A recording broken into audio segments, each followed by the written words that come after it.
Hello my dear students, in this lecture we are going to see force analysis in spur gear.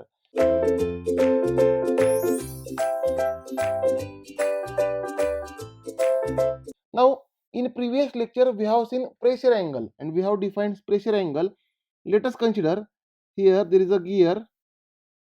Let us say this is a larger one which is called gear and there is a smaller one which is called pinion. This is smaller, therefore it is called pinion. Let us say gear is represented by 1 and pinion is represented by 2, let us say, right? And let us assume the pinion is rotating in anti-clockwise direction. The pinion is rotating in anti-clockwise direction with angular velocity omega 2.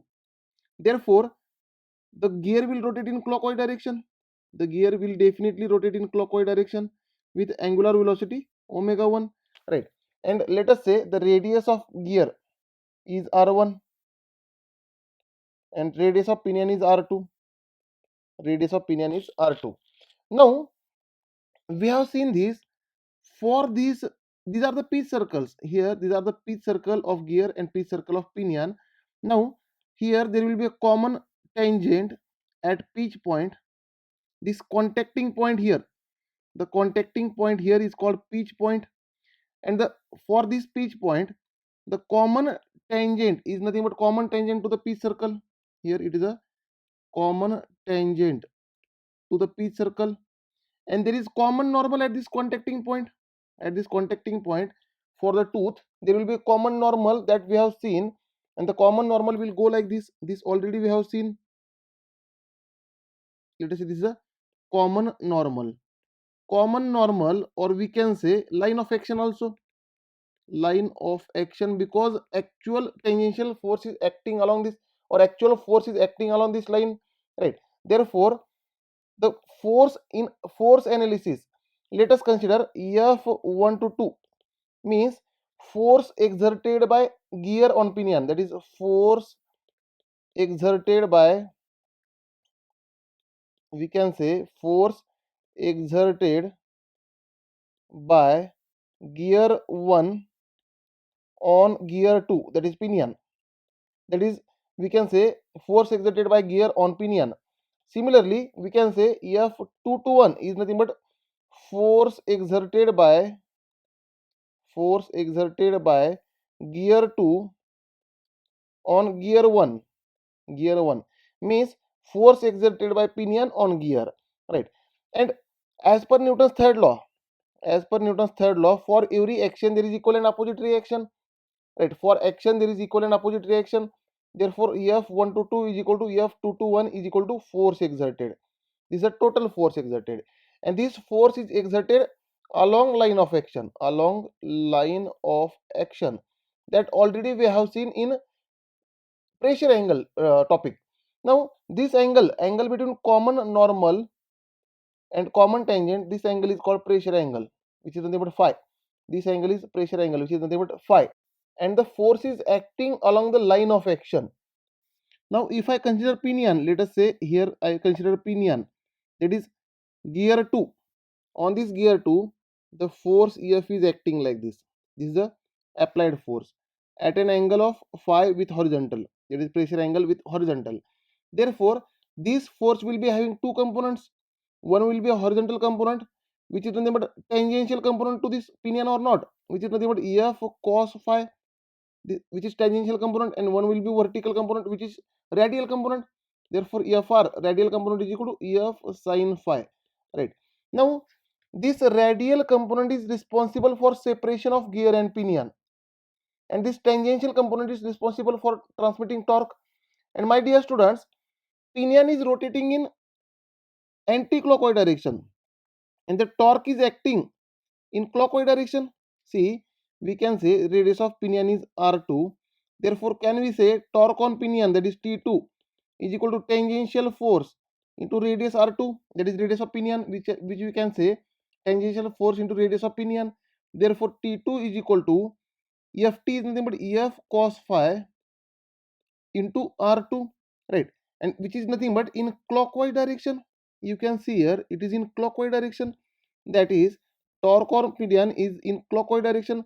And it is obvious my dear students As pinion is rotating in anticlockwise direction, the gear will try to oppose this rotation. There is action reaction pair or not? Here force is nothing but this force is nothing but force applied by gear on the pinion. This EF is force applied by gear on pinion, and as pinion is rotating in anticlockwise direction, the gear will try to oppose this motion, right? Therefore torque is opposite to the angular velocity. We can say torque and angular velocity are in opposite direction. That we will see on gear also, right?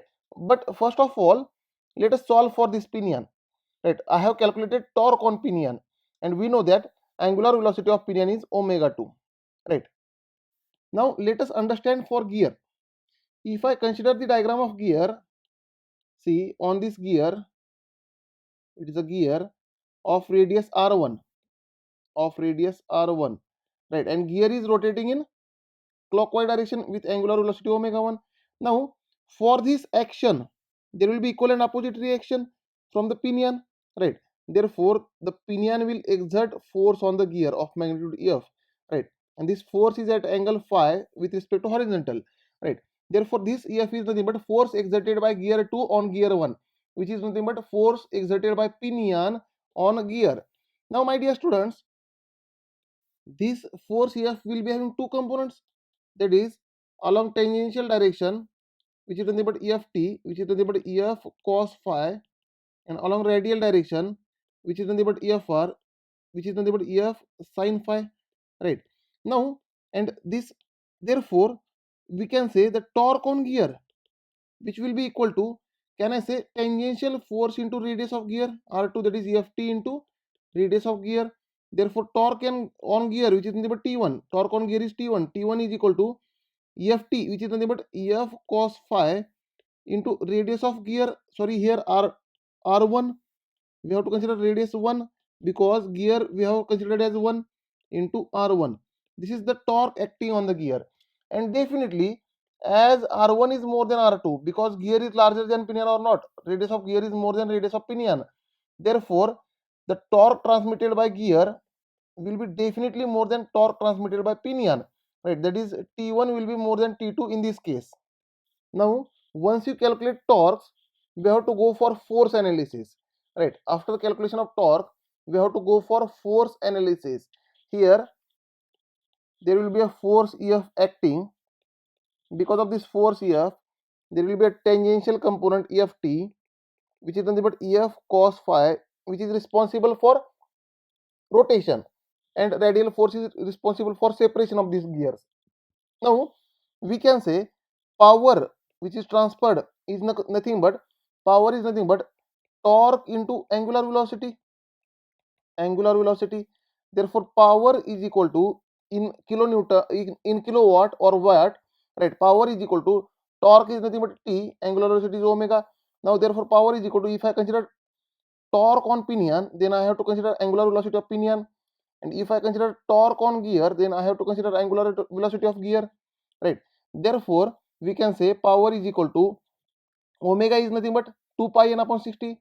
Therefore it will become 2 pi n p Tp upon 60, which is nothing but equal to 2 pi n g Tg upon 60, where Np is RPM of pinion, right? That is revolution per minute of pinion, and Ng is RPM, revolution per minute. Angular velocity, that is RPM in RPM of gear. Ng is RPM of gear and Np is RPM of pinion, and power is equal to, we can say, 2 pi Nt upon 60, which is nothing but 2 pi. If I consider revolution of pinion, then I have to consider torque of pinion. If I consider revolution of gear, then I have to consider Ng Tg divided by 60, right? Therefore from this we can say Np Tp is equal to Ng Tg, right? Definitely. Therefore torque on pinion divided by torque on gear is equal to velocity of gear divided by velocity of pinion. Therefore the torque is inversely proportional to speed. we can say the torque is inversely proportional to speed, right? Here, as torque is inversely proportional to rpm or revolution per minute, therefore as torque on gear is more than torque on pinion, therefore speed of pinion will be more than speed of gear, therefore angular velocity of pinion will be more than angular velocity of gear. Now hence we have proved that is power is nothing but is direct torque into angular velocity. Therefore, torque of pinion divided by, which is nothing but constant, that Tp omega p is equal to Tg omega g.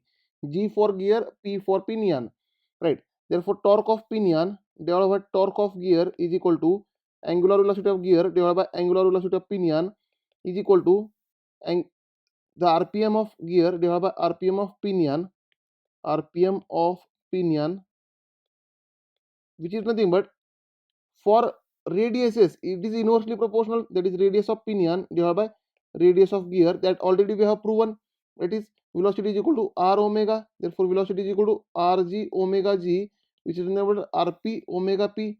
From this already we have proven that omega g divided by omega p is equal to rp divided by rg, which is nothing but dp, diameter of pinion divided by diameter of gear, which is nothing but number of teeth on pinion.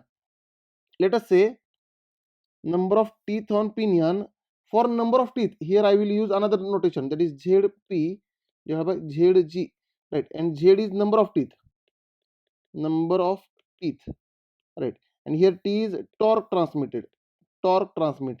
My dear students, in previous lectures for number of teeth we have used notation t, but here as we are calculating torque also, then we have to use another notation, so that for avoiding confusion, right? Therefore torque and number of teeth are directly proportional. Torque is directly proportional to number of teeth, or torque is directly proportional to diameter, or torque is directly proportional to radius. But torque is inversely proportional to angular velocity, torque is inversely proportional to rpm. Now sometimes, my dear students, there may be a stalling. Now stalling means, let us say if we start motor and still gears are not rotating, means we start motor we start motor and even after that gears cannot move. Such type of condition is called stalling. Now my dear students, this stalling is because of opposing torque. Therefore we need minimum torque to start the rotation of gears. We need minimum torque to start motion and because of this stalling there are chances of failure of gear. Because of this stalling there are chances of failure, right? Chances of failure, right? Sometimes you might have observed that you have started the motor, still engine is not running or gears are not rotating. Thus this condition is called stalling, and because of stalling there are chances of failure in the shafts of the gear, right? Means we need some sort of minimum amount of torque to start the motion. Thank you, dear students. In next lecture we will see beam strength equation for the design of spur gear.